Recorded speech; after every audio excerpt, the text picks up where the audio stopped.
నిన్నటిదాకా ఆ మాజీ ఎమ్మెల్యే నా ఊరికి నేను వెళ్లాల్సిందే అన్నారు. పోలీసులు అడ్డుకున్నా, ప్రత్యర్థి బెదిరించినా తగ్గేదే లేదన్నారు. అది సాధ్యం కాకపోవటంతో హైకోర్టు దాకా వెళ్లారు. అక్కడ పని జరగకపోవటంతో సుప్రీం తలుపు తట్టి తన ఊళ్ళో అడుగుపెట్టారు. ఇప్పుడు ప్రత్యర్థి అడ్డుకోవడం లేదు, పోలీసులు వద్దని చెప్పడం లేదు. కానీ ఆయనే ఎందుకో నియోజకవర్గానికి వెళ్లడానికి ఇష్టపడడం లేదు. అసలెందుకు నిన్నటి దాకా అంత పంతం పట్టారు? ఇప్పుడెందుకు అలా మారారు? ఆయనలో మార్పుకు ప్రత్యర్థి వేస్తున్న వ్యూహాలే కారణమా, లేక అసలు విషయం వేరే ఉందా?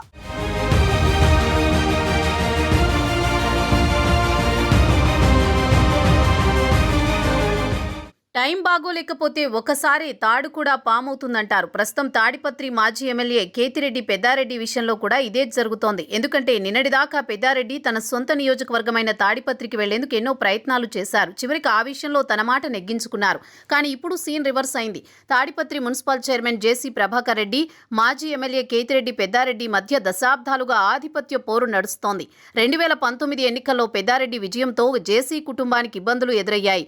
5 ఏళ్లలో జేసీ కుటుంబం చాలా కోల్పోయింది. పైగా ఆయనతో పాటు ఆయన కుమారుడు అశ్మిత్ రెడ్డి కూడా జైలుకు వెళ్లాల్సి వచ్చింది. పదుల కొద్దీ కేసులు ఎదుర్కొంది జేసీ కుటుంబం. 2024 ఎన్నికల్లో జేసీ ప్రభాకర్ రెడ్డి తనయుడు అశ్మిత్ రెడ్డి ఎమ్మెల్యేగా గెలిచారు. దీంతో పెద్దారెడ్డిపై రివెంజ్ మొదలైంది. ఎన్నికల మర్నాడు జరిగిన గొడవలతో తాడిపత్రిలో తీవ్ర ఉద్రిక్త పరిస్థితులు ఏర్పడ్డాయి. ఈ నేపథ్యంలో కోర్టు 2 కుటుంబాలను తాడిపత్రిలోకి రాకుండా ఆంక్షలు విధించింది. ఎన్నికల ఫలితాలు తర్వాత 2 కుటుంబాలపై ఆ ఆంక్షలు ఎత్తివేసింది. దీంతో ప్రభాకర్ రెడ్డి, అశ్మిత్ రెడ్డి తాడిపత్రికి వచ్చి యథావిధిగా తమ పాలన కొనసాగించారు. కానీ పెద్దారెడ్డి మాత్రం తాడిపత్రిలోకి రావాలంటే జేసీ ప్రభాకర్ రెడ్డి అడ్డుకుంటూ వచ్చారు. గత 5 ఏళ్లలో తమను ఇబ్బంది పెట్టారని, ఆయన వస్తే ఖచ్చితంగా ఎదురుదాడి తప్పదని హెచ్చరిస్తూ వచ్చారు. శాంతి భద్రతల సమస్యల నేపథ్యంలో పోలీసులు కూడా ఆయన్ని అడ్డుకుంటూ వస్తున్నారు. ఇలా 1-2 రోజులు కాదు, దాదాపు 16 నెలలుగా ఇదే సాగింది. పోలీసుల తీరు, జేసీ ప్రభాకర్ రెడ్డి వ్యవహారంతో చివరికి పెద్దారెడ్డి హైకోర్టును ఆశ్రయించారు. పెద్దారెడ్డిని తాడిపత్రిలోకి తీసుకువెళ్లాలని కోర్టు ఆదేశించినా పోలీసులు పాటించలేదు. దీంతో విషయం చివరికి సుప్రీంకోర్టు దాకా వెళ్లింది. సుప్రీంకోర్టులో పెద్దారెడ్డికి అనుకూలంగా తీర్పునిచ్చింది. పోలీసులు స్వయంగా పెద్దారెడ్డిని తాడిపత్రికి తీసుకువెళ్లాలని, అవసరమైన అదనపు బలగాలను మోహరించాలని సుప్రీం సూచించింది. ఇందుకు అవసరమైన ఖర్చు పెద్దారెడ్డి భరిస్తారని కోర్టు స్పష్టం చేసింది. దీనికి కేతిరెడ్డి పెద్దారెడ్డి కూడా ఒప్పుకున్నారు.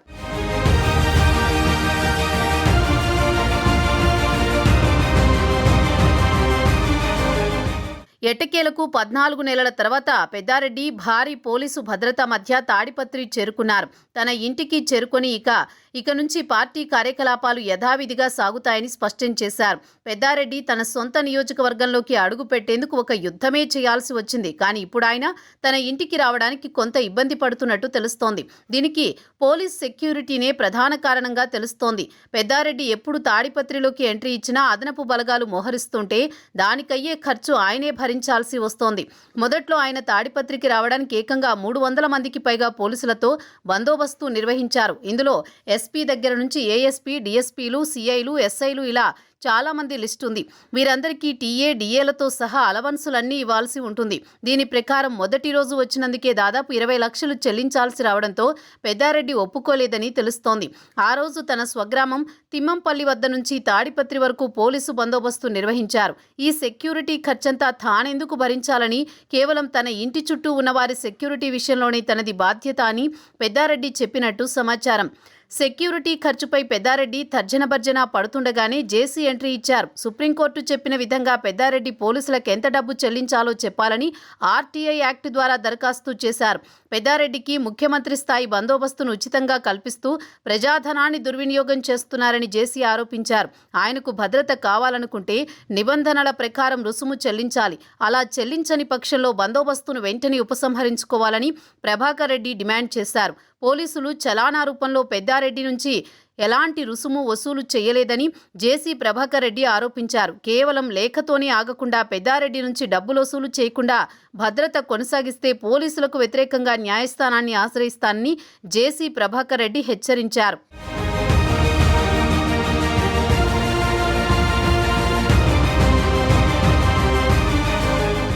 మరోవైపు ప్రస్తుతం పెద్దారెడ్డి ఉంటున్న ఇంటిని మున్సిపల్ అధికారులు సర్వే చేశారు. మున్సిపల్ స్థలాన్ని ఆక్రమించారని, ఇల్లు నిర్మించుకున్నారని గతం నుంచి జేసీ ప్రభాకర్ రెడ్డి ఆరోపిస్తూ వస్తున్నారు. ఈ నేపథ్యంలో ఆయన తాడిపత్రికి వచ్చిన వెంటనే మున్సిపల్ అధికారులు యాక్షన్లోకి దిగారు. నేరుగా పెద్దారెడ్డి ఇంటికి వచ్చి కొలతలు వేశారు. మొత్తం అన్ని పరిశీలించిన తర్వాత 2 సెంట్లు ఎక్కువగా ఆక్రమించినట్టు తేలిందని చెప్పారు. దీనిపై ఉన్నతాధికారుల ఆదేశాల మేరకు తదుపరి చర్యలు ఉంటాయని స్పష్టం చేశారు. మరోవైపు పెద్దారెడ్డిపై గతంలో చేసిన ఫిర్యాదులను జేసీ ప్రభాకర్ రెడ్డి మళ్లీ వెలికి తీస్తున్నట్టు సమాచారం. ఇందులో ప్రధానమైనది సింగనమల నియోజకవర్గంలో భూ వివాదం. పుట్లూరు మండలం గరుగుచింతపల్లి, చిన్నమల్లేపల్లి, కోమటికుంట్ల గ్రామాలలో రైతులను బెదిరించి వారి భూములను అతి తక్కువ ధరకు పెద్దారెడ్డి కొనుగోలు చేశారన్న ఆరోపణలున్నాయి. ఆ భూములను స్వాధీనం చేసుకోవాలని కలెక్టర్ ఆదేశాలు కూడా ఉన్నట్టు తెలుస్తోంది. దీనిని మళ్లీ జేసీ తోడున్నట్టు సమాచారం. ఇసుక అక్రమ రవాణా, తాడిపత్రిలో కొన్ని స్థలాలకు సంబంధించి కూడా జేసీ ప్రభాకర్ రెడ్డి ఫోకస్ చేశారని సమాచారం. నిన్నటిదాకా పెద్దారెడ్డిని తాడిపత్రిలోకి రాకూడదని టార్గెట్ పెట్టుకున్న జేసీ ఇప్పుడు అది సాధ్యం కాకపోవడంతో తాడిపత్రిలో ఉంటే సమస్యలొస్తాయని పెద్దారెడ్డి ఒత్తిడికి గురయ్యేలా చేస్తున్నట్టు కనిపిస్తోంది. ఈ పరిణామాలతో నిన్నటిదాకా తాడిపత్రికి వస్తా అన్న పెద్దారెడ్డి ఇప్పుడు ఈ గోలంతా ఏంటన్న అభిప్రాయంతో ఉన్నారని పలువురు చర్చించుకుంటున్నారు. ఆయన తాడిపత్రిలో ఉంటే పోలీసుల ఖర్చులు ఇలా వరుస ఇబ్బందులు ఎదుర్కోక తప్పేలా లేదని చెబుతున్నారు.